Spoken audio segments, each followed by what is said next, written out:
Welcome to அரிஸ்காம் channel. ஒரு cup அவல் இருந்தால் போதும், சூப்பரான ரெசிபி பார்க்கலாங்களா? இதுக்கு தேவையான பொருள் பார்த்திங்கன்னா 2 பொருள் போதும். நெய் தேவையில்லை, எண்ணெயுமே தேவையில்லை. சிம்பிளான ரெசிபி தான்.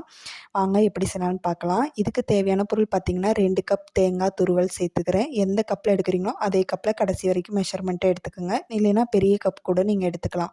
இப்போ இந்த 2 டம்ளர் அளவுக்கு தேங்காய் துருவல் சேர்த்துட்டு இதில் தேங்காய் பால் நம்ம எடுத்துக்கலாம். இப்போ ஒரு தேங்காய் பால் பார்த்திங்கன்னா 3 டம்ளர் அளவுக்கு தேவைப்படும். கப்பில் எடுத்திங்கன்னா 3 கப் அளவுக்கு தேவைப்படும். அந்த அளவுக்கு எடுத்துக்குங்க. பத்தலைனா கூட கொஞ்சம் தண்ணி ஆட் பண்ணிக்கலாம், ஒன்றும் பிரச்சனை இல்லைங்க. இப்போ தேங்காய் பால் நல்லா புழிஞ்சு எடுத்தாச்சு. எடுத்து வச்சுட்டு இது ஒரு ஓரமாக இருக்கட்டும். அதுக்கப்புறம் பார்த்திங்கன்னா அதே மிக்ஸி ஜாரில் நம்ம எடுத்து வச்சுருக்க 1 கப் அவல் இதோட சேர்த்துட்டு நல்லா நைஸாக அரைச்சி எடுத்துகிட்டு வந்துடலாம். இப்போ நைஸாக அரைச்சி எடுத்துகிட்டு வந்ததுக்கப்புறம் பார்த்திங்கன்னா இது அப்படியே பார்த்திங்கன்னா ஓரமாக இருக்கட்டும். அது கூட பார்த்திங்கன்னா 1 கப் அளவுக்கு கருப்பட்டி சேர்த்துருக்கேன். நீங்கள் வெல்லம் கூட சேர்த்துக்கலாம், இல்லைனா நாட்டு சக்கரை கூட சேர்த்துக்கலாம். இப்போ இந்த கருப்பட்டி தூசி மண்லாம் இருக்கனால கொஞ்சம் மூழ்கிற அளவுக்கு தண்ணி சேர்த்து கரையை விட்டுட்டு எடுத்துக்கலாம். அதுக்கு அப்புறம் பார்த்திங்கன்னா இப்போ தேங்காய் பாலோட இந்த அவலை பொடி பண்ணி வச்சுருக்க அவலை இது கூட சேர்த்து கொஞ்சம் நேரம் ஊற விட்டுறலாங்க. இந்த மாதிரி கலந்து விட்டுட்டு ஒரு 5 நிமிஷம் 10 நிமிஷம் போல் ஊற விட்டுருங்க. அதுக்குள்ளே கருப்பட்டி கரைஞ்சி வந்துடும். இது மெயினாக செய்கிறதுக்கு ஒன்று கருப்பட்டியில் செய்யுங்க, இல்லைன்னா வெல்லத்தில் செய்யுங்க. டேஸ்ட்டு ரொம்பவே நல்லாயிருக்கும்.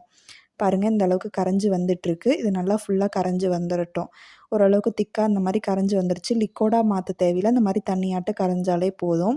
இப்போ ஒரு அடுப்பை ஆன் பண்ணக்கூடாதுங்க. இது செய்கிறப்ப இந்த பக்குவத்தில் செய்கிறப்ப அடுப்பை ஆன் பண்ணாதீங்க. இதை அப்படியே ஒரு பாத்திரத்தில் ஜல்லடையை வச்சு ஊற்றிட்டு அதுக்கப்புறம் தேங்காய் பாலும் அவளும் எடுத்து வச்சுருக்கோம் இல்லையா, கலந்து வச்சுருக்கேன், அதையும் சேர்த்துட்டு இந்த மாதிரி கலந்து விட்டுருங்க.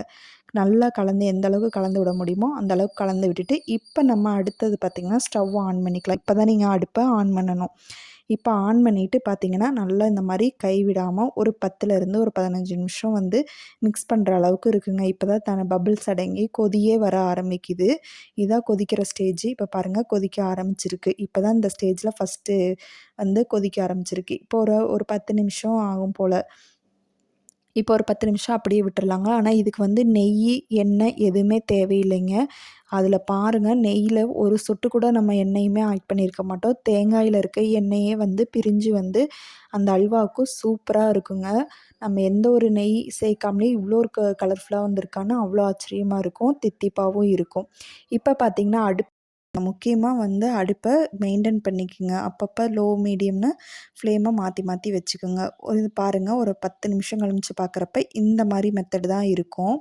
இந்த ஒரு பக்குவத்தில் இருக்கிறப்ப இன்னுமே ஹை ஃப்ளேமில் வச்சுக்கோங்க. இந்த மாதிரி பபிள்ஸ்லாம் வந்துட்டுருக்கும். இந்த பபிள்ஸ் வரப்போ ஓரளவுக்கு ரெடியாகி வந்துட்டுருக்குன்னு அர்த்தம். நம்ம அல்வா எப்பயுமே செய்கிறப்ப கைவிடாமல் கிண்டிகிட்டே இருக்கணுங்க. அதான் மெயினான டிப்ஸு. பாருங்கள், இந்த மாதிரி பபிள்ஸ் கொதிச்சுட்டே தான் இருக்கும். இந்த பபிள்ஸ்லாம் எப்போ அடங்குதோ அப்போ தான் பக்குவம் ரெடி ஆயிடுச்சுன்னு அர்த்தம். பாருங்கள், அவ்வளோதான். இன்னும் ஒரு 5 நிமிஷத்தில் குக் ஆகி வந்துடும். எந்த அளவுக்கு நம்ம அடுப்பை மீடியம் லோன்னு மாற்றி மாற்றி வைக்கிறோமோ அடி பிடிக்காமல் இருக்கும். இப்போ பார்த்திங்கன்னா ஓரளவுக்கு ரெடியாகி வந்துருச்சு. இது ஒரு 15 நிமிஷமே ஆயிருக்கும்னு பாருங்கள். இன்னும் ஒரு 10 நிமிஷம் பாருங்கள் எந்த அளவுக்கு குக் ஆகி வந்துருச்சுன்னு. இன்னொரு 10 நிமிஷம் மட்டும் அடுப்பில் இருக்கட்டும். பாருங்கள், எந்த அளவுக்கு முதல்ல இருந்ததுக்கும் இப்போ இருக்கிறதுக்கும் உங்களுக்கு டிஃப்ரெண்ட் தெரியும். இப்படி எடுத்து விட்டோன்னே நம்ம கடாயில் ஒட்டாத அளவுக்கு இருக்கணும். இப்போயுமே தண்ணி ரொம்பவே ட்ரை ஆயிடுச்சு. அங்கே பாருங்கள் எந்த அளவுக்கு ட்ரை ஆகி வந்திருக்குன்னு. ஓரளவுக்கு பக்குவமாக அல்வா ரெடியாகி வந்துகிட்டே இருக்குங்க. இன்னொரு 5 நிமிஷம் இருந்தாலே போயிடும். பாருங்கள், இந்த அளவுக்கு வந்துருச்சு. இப்போ பார்த்திங்கன்னா நம்ம பாருங்கள், இப்போ பார்க்குறப்ப ரெடியே ஆயிடுச்சுங்க. எந்த அளவுக்கு ஒட்டாமல் வந்திருக்குன்னு பாருங்கள். சூப்பராகவே ரெடி ஆயிடுச்சு. இப்போ அப்படியே நெய் தடவின பிளேட்டுக்கு மாற்றிடலாங்க. சூப்பராக இருக்குது பாருங்கள். எண்ணெயே நெய் எதுவுமே சேர்க்க தேவையில்லை. கையில் பாருங்கள் எண்ணெய் நெய் எப்படி ஒட்டி கிடக்குன்னு. நம்ம தேங்காயில் இருக்க எண்ணெயே பிரிஞ்சு வந்துருங்க. அதனால் நெய் கூட சேர்த்த தேவையில்லை. அல்வா சூப்பராக ரெடி ஆயிடுச்சுங்க. அவ்வளோ ஒரு டெம்ட்டாக இருக்கும். சாஃப்ட் அண்ட் ஸ்வீட்டாகவே இருக்கும். இந்த ரெசிபி உங்களுக்கு பிடிக்கும் நம்புறேன். பிடிச்சிருந்தா நம்ம சேனல் லைக் பண்ணி, ஷேர் பண்ணி, சப்ஸ்கிரைப் பண்ணுங்கள். உங்கள் ஃப்ரெண்ட்ஸ் அண்ட் ஃபேமிலிக்கு மறக்காமல் ஷேர் பண்ணுங்கள். தேங்க்யூ ஃபார் வாட்சிங்.